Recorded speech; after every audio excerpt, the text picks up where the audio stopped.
It's not your intention, but could you be actually turning off your nonprofit grant funders? Here are 5 common ways that nonprofits do that and remedies for each. Me, I, us, we, I application, phone call, correspondence. When you are always talking about you and your needs, you come across as needy, and this is a turnoff because no one wants an unhealthy partner.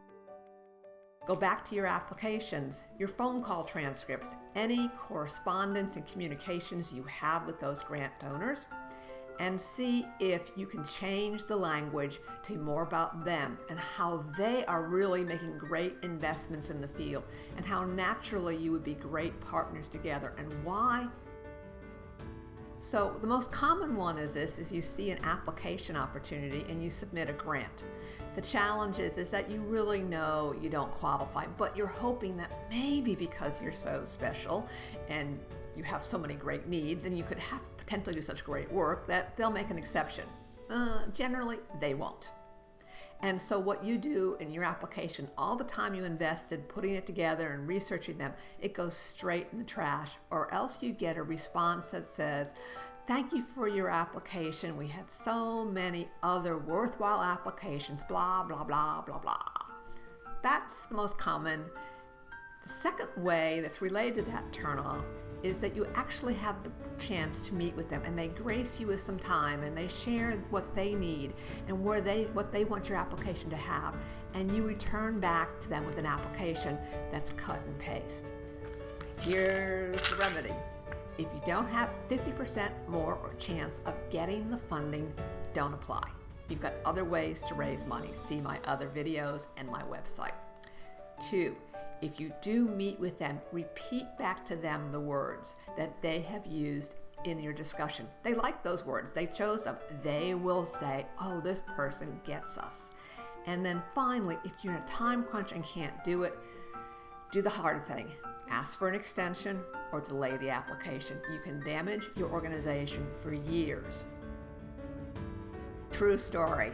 A client shared with me that one of their funders was complaining to her about another grant recipient.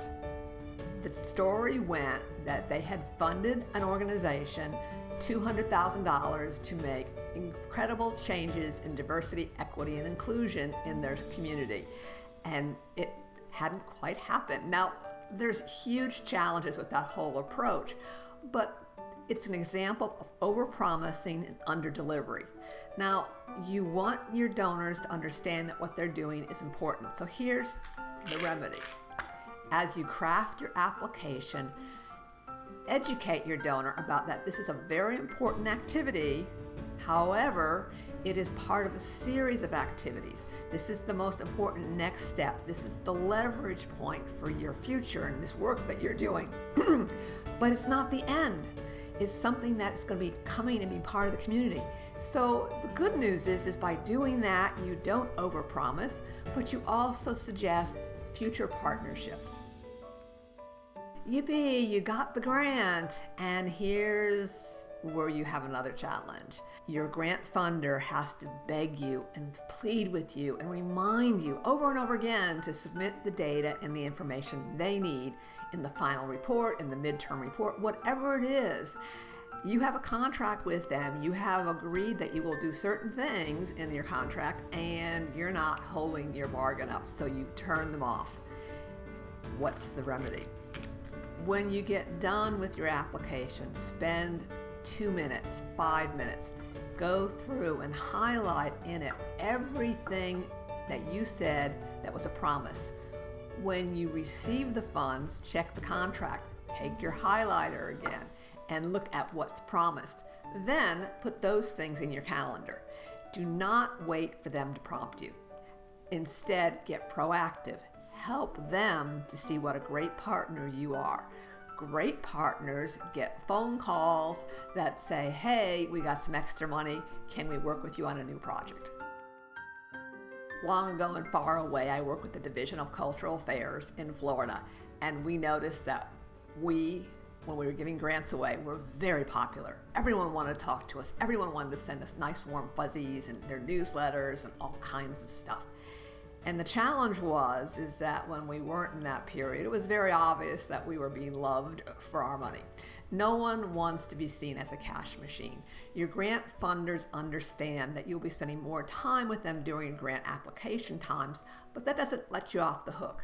If you don't practice good stewardship, you're going to turn your grant funders off. Here's the remedy. What's good stewardship look like for a grant funder besides getting everything they need in to them when they need it or before? It is also doing soft touches. This is something you should put in your calendar also. And the way to do that is just say, at the end of every month, which of my grant funders haven't I talked to or mentioned or touched in the last month? How can I do that?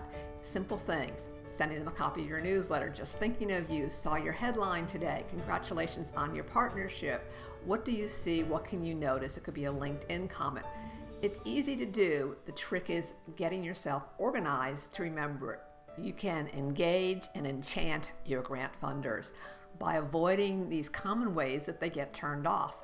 These are not hard pills to take. This is actually very thoughtful, simple, and practical advice I'm giving you.